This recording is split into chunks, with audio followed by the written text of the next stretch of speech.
So I'd like to begin by asking you all a question. How many of you have heard of Sanskrit in the first place? Okay, so that's pretty impressive. Most of you raised your hands. I once tried to interview a friend of mine in high school for a project and asked him what his thoughts were on Sanskrit. His response? Oh, you mean sand script? Is that a language that's written on sand? I decided it wasn't worth continuing the interview after that.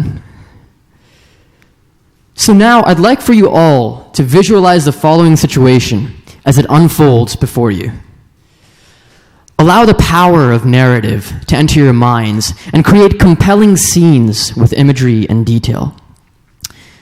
Let your imagination take over. We're now in the Great Silk Road, the ancient hub for trade networks and cross-cultural interactions. Specifically, we're in the southwestern route of the Silk Road, very close to modern-day India. Markets are popping up throughout the region, offering a wide variety of goods ranging from gold to spices such as cinnamon, pepper, ginger, nutmeg, and cloves.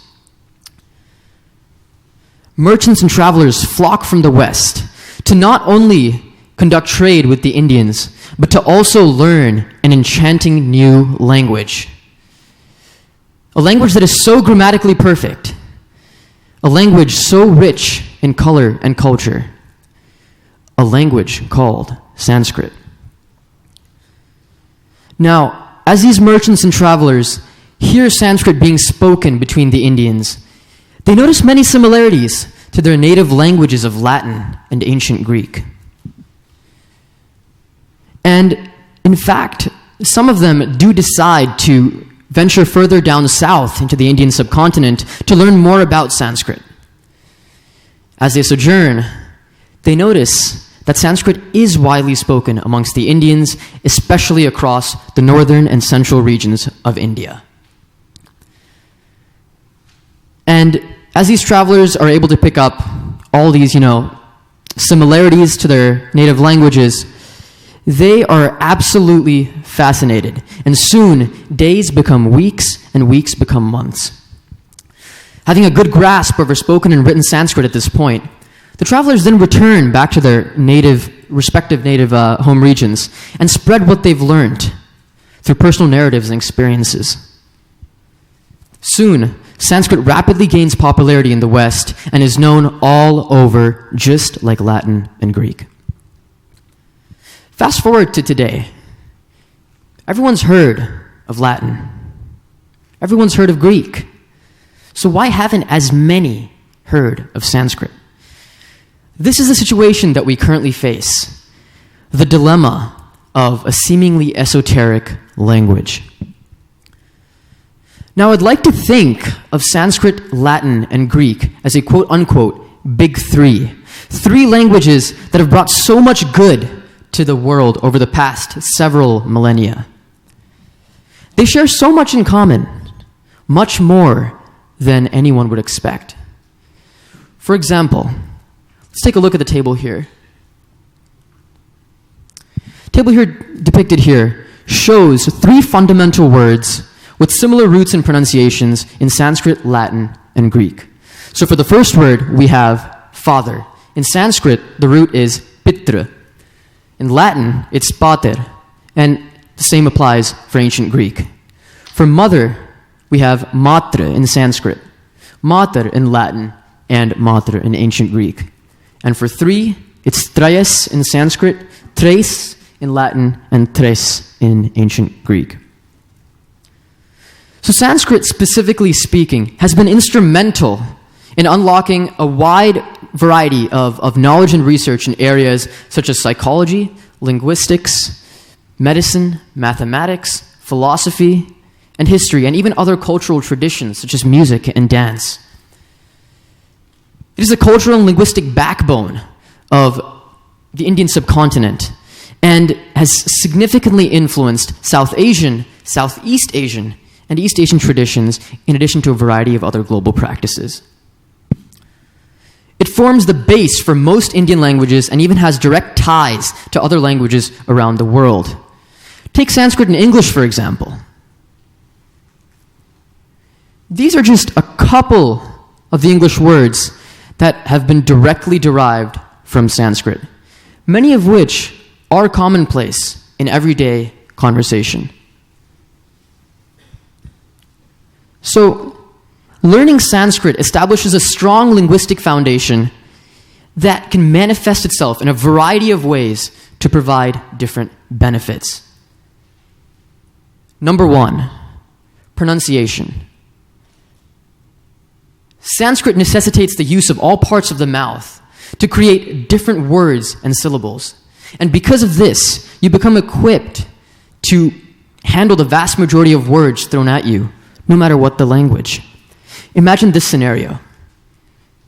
Your friend has been struggling to pronounce this word correctly. He comes up to you and asks, "Hey, how do you say this word? I've been trying for over 10 minutes but have not had any success."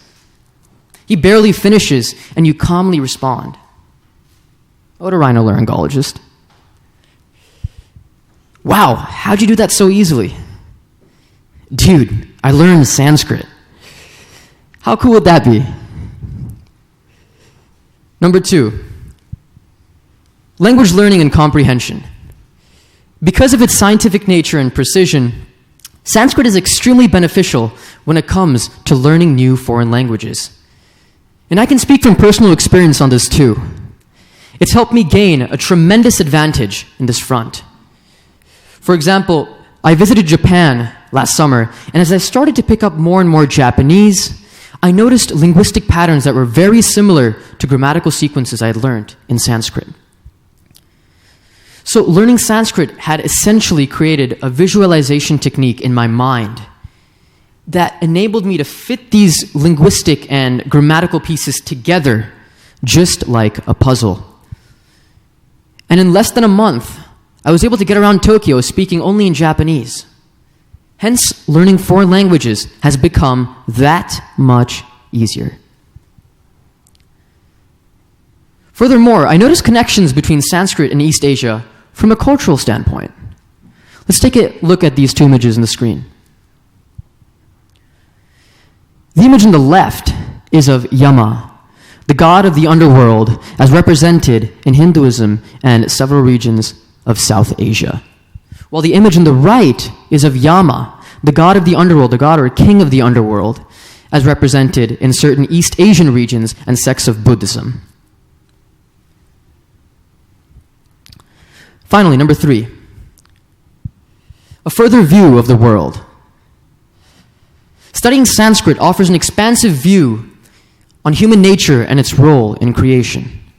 The language has precision for thought and consciousness, as there are many words in Sanskrit that describe states of consciousness, thinking, and mentality.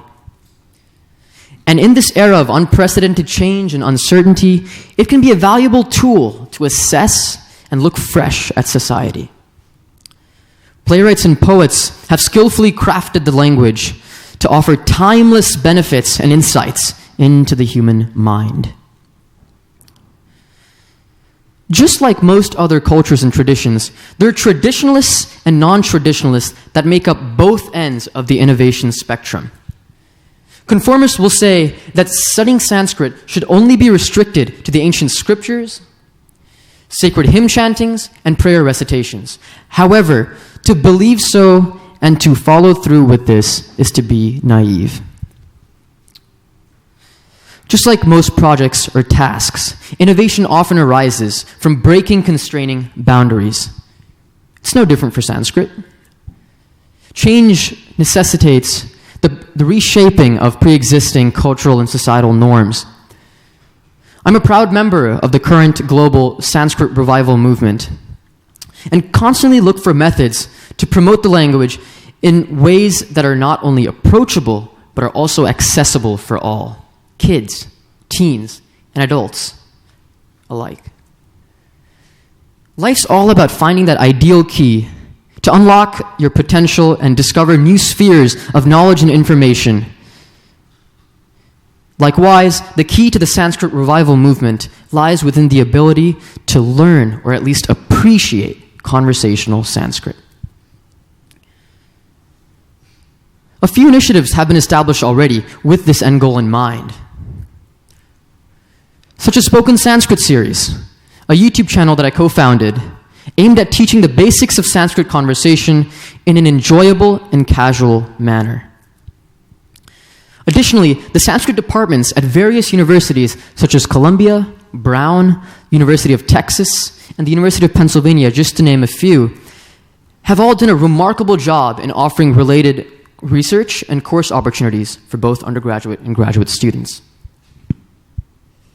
Schools across Britain have started to include Sanskrit as part of their foreign language curriculum. For example, the St. James School in London has supported and promoted the teaching of Sanskrit for the past 35 years, stating that the language is a perfect tool for the awakening of young minds and will prepare them for the challenges of an increasingly global society. Sanskrit fever, if I may put it that way, has gripped Germany as well, as there are currently 14 German universities offering the language through both conversational and literature-based courses to students from all over. And the demand for these courses has skyrocketed in recent years, with schools being flooded with applications from all around the world. And because of this, schools are forced to innovate, to cope up with this new influx in student interest and demand, and create additional programs such as summer schools and workshops. So, how do we bring that same level of student interest and demand to not only New York, but to also the United States? Here in New York City, which accepts people from all different cultures and backgrounds, we incredibly value diversity. With that being said, let's learn a few introductory phrases in Sanskrit, shall we? So I'll start by reciting each phrase and have you all repeat after me. So we'll start off with the basic hello. Namo Namaha. Perfect. How are you? Bhavan Katham Asti. Wonderful. And I am doing well. Aham Samyak Asmi. Every one of you guys is a pro already at this. So, that wasn't too difficult, was it? Let's keep this message of diversity through language in mind and learn from one another. Let's help develop ways to help each other and facilitate collaboration and cooperation. And let's spread the beauty of Sanskrit through innovation. Thank you.